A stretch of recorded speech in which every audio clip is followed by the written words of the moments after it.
In this hand, I've got Apple's lightest, smallest iPad, and in this one, it's their largest, heaviest iPad. In this video, I'm going to try and figure out which of these you should buy. Can I put this one down yet?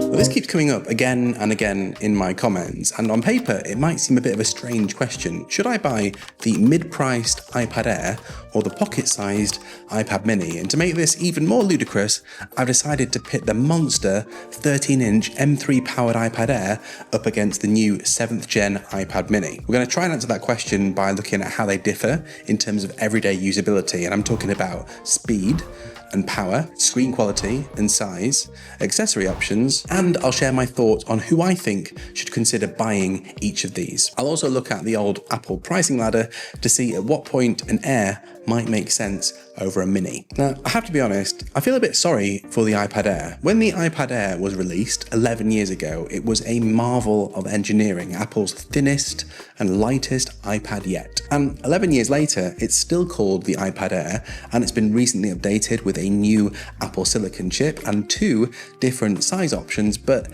it feels like Apple forgot about this one along the way. The mega expensive iPad Pro has taken the crown for being the thinnest iPad these days, and the little iPad mini is definitely the lightest. So this one feels like it either needs a redesign or a new name, or maybe both, because this is a great iPad. I mean, legitimately great, especially for certain use cases, but we'll get to those. Let's have a look at how these stack up in terms of speed and power versus the price you're going to pay for them. Well, the A17 Pro powered iPad mini starts at $499 and goes all the way up to $949 if you're maxing out storage and adding cellular. The M3 powered Air, on the other hand, starts at $599 for the 11-inch model and goes all the way up to $1499 for the maxed out 13-inch model. So there is a bit of a crossover when it comes to price. If, for instance, you buy the 512 gig storage version of the iPad mini, you could pay the same and get the 11-inch Air base model, which will get you a quarter of the storage, but should be capable of doing a whole lot more. The question is though,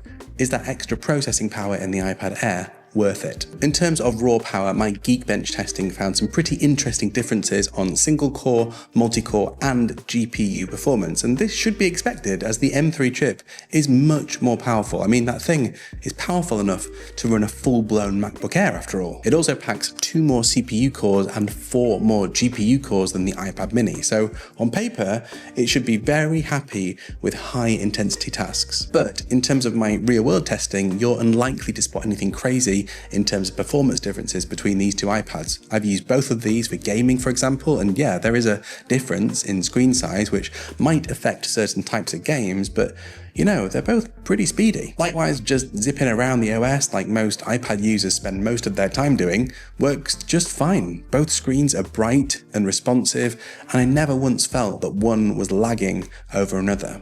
I even tried some more intensive tasks like cranking some big 4K files through CapCut, and most of these iPads just ate up whatever I threw at them. We're going to have to try a bit harder to set these apart. And before we get to that, I've been looking all over for the perfect iPad folio case, and I think I might have found it. You see, I'm quite fussy about my wish list for an iPad folio case. I need something that gives me great protection around the back, folds round to keep the screen safe, it's got room for my Apple Pencil, lets me use it in vertical mode whilst staying stable. It needs to stay nice and comfy if I'm just sat browsing or writing here on my lap, or even when I'm drawing on my iPad. Plus, if I'm being really picky, it needs to have space to store my phone for a funky little second display setup, and then ideally folds down to nothing, so that when I'm not doing any of that, I can still maintain the minimal form of my iPad. Well, good news folks, I found something that definitely ticks all of those boxes. This is the Dynamic Folio from Moft, and as you've just seen, it does all of those things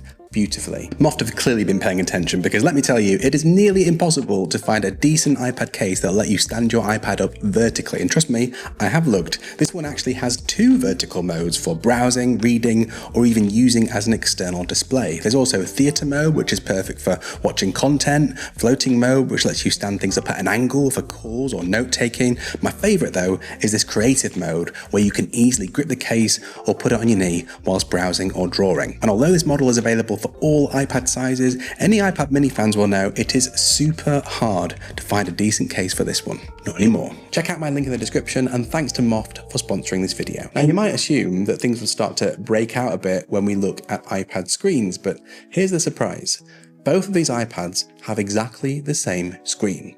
Yeah, I mean, obviously they're not exactly the same. One is an 8.3-inch display and the other is an 11 or a 13-inch display, depending on what size you go with. What I mean is that they are both liquid retina displays, that's LED to you and me. They've got P3 wide color, true tone, and they both have the laminated anti-reflective coating. Even though the iPad Air might look and feel lots brighter than the Mini, that's probably just because it's a bigger display. They're actually very similar in terms of maximum brightness, just 100 nits of difference. I've tested the latest iPad Pros too, and the difference in brightness there is very noticeable. Not so much here with these two. They also both support the Apple Pencil Pro's hover feature, which is great, or the cheaper USB-C Apple Pencil if you'd rather not do the whole wireless floaty hover thing. The main difference, if you want to call it a difference, is if you look at how the detail of these screens break down. The iPad Mini has got a slightly lower resolution, but it's got a higher PPI than both iPad Air models. What does that mean in real terms though? Well, if you think of it like painting a picture, the Mini is like painting a small postcard with a very fine tip brush. The details are tight, sharp, and precise because you're packing a lot of tiny strokes into a small space. The iPad Air is like painting a larger poster with a slightly thicker brush. You can still make a beautiful, detailed image, but the individual brush strokes are going to be a little bit more spread out. Even if you hold them side by side, the difference isn't going to slap you in the face unless you're reading tiny text or editing detailed graphics, or you're just particularly sensitive to that sort of thing. The visual experience is going to feel excellent on both. I think the Mini has just that slight edge in terms of sharpness, and that's probably due to the pixel density. Let's just go over the other main similarities, as there are quite a few. Well, they both have the same landscape stereo speakers and a dual microphone array. They both run Apple Intelligence. Not that anyone cares. They both use Touch ID via the top button. They both support Wi-Fi 6E and 5G cellular. They have the same battery life. Sorry, what? They've got the same battery life? That's actually true. They've got the same battery life. Eh? They both use a single USB-C connector, though if you grab the iPad Air Magic Keyboard, you're going to be able to free that up for charging, as you can charge the iPad through the pass-through port on the keyboard. They both have the same back-facing 12 megapixel 4K camera, not that anyone uses it, but it is there. They also both have the same front-facing camera with the center stage ability, although on the iPad Air, it's housed up in the middle, so it's going to look a bit better if you're wedging your iPad over in landscape mode for calls. So looking at all of that, I can absolutely see why people are stuck choosing between these two iPads, because it seems like it should simply come down to what size you like. And that's kind of true, but also it goes a bit deeper than that. You see, iPad Air isn't being subtle anymore. It really, really wants you to try using it as a laptop replacement, or at the very least, an occasional laptop stand-in. The placement of the webcam, the fancy official Apple floating keyboard with the trackpad, and also the fact that the storage goes all the way up to 1 terabyte just screams, hey guys, check me out. I'm almost a computer, and you can write and draw on me too. Plus, if you're feeling naughty, you can hook me up to a monitor and get a full-blown extended display experience without any of that horrible bordering like you get on that cheeky little iPad Mini. And in situations like this, you really notice the fact that the iPad Air is not a computer. Touch ID has never really been a problem for me as an iPad Mini user. I just reach up from here to here and unlock or authorize whatever I need, and then I'm back to what I'm doing. On the iPad Air, especially this massive one, it feels a bit odd to have to reach up from your keyboard, or in vertical mode, this distance feels enormous in order to have to touch that sensor. Even with the new advances in iPad OS 26, which I've been testing out lately, it's frustratingly close to macOS in some forms, like having a menu bar now appearing, but then miles away in others, like getting your windows to size up properly in multi-window view. The iPad Mini just quietly does its thing, and that A17 Pro chip is really punching above its weight here in being able to compete with the M3 so easily. If you want my honest recommendation, buy the iPad Air if you need the larger display. Maybe you're wanting a hybrid device to use as a student. Maybe you just don't need much from a laptop other than the occasional email and productivity work and maybe video video calls, and perhaps you like the idea of sketching out your next masterpiece on a larger iPad canvas. But for all else, just get the mini. The mini size is what should let it down, but I think it's the best feature.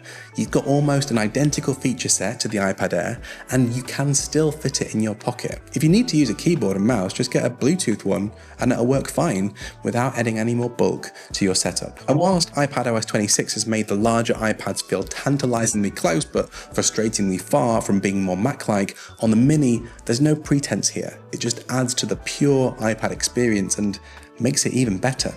There we are, folks. Hopefully that's cleared up a few things for you. Let me know in the comments which of these you'd be going with, and most importantly, why. Now, if you're curious to know whether iPad's latest iPad software is enough to make an iPad a viable laptop replacement or even a stand-in, I spent a good while testing the latest developer beta recently, and my full rundown is right up here. See you next time.